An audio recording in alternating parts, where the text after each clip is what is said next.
If your Discover card is consistently being declined, there are several possible reasons for this issue.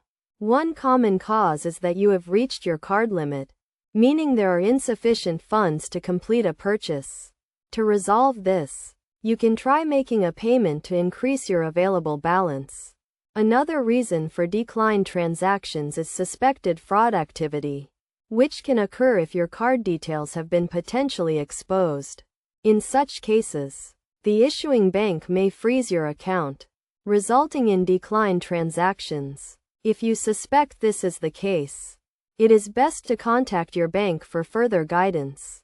An expired card can also cause declined transactions, as you cannot make purchases with an outdated card. To fix this, you will need to replace your card with a new one. Additionally, if you attempt to make a purchase that is unusual or outside of your typical spending patterns, your card may be declined due to suspicious activity. If this happens, you can contact the company using the information on the back of your card to explain the situation and resolve the issue. By understanding these potential causes, you can take steps to address the problem and get your card working again.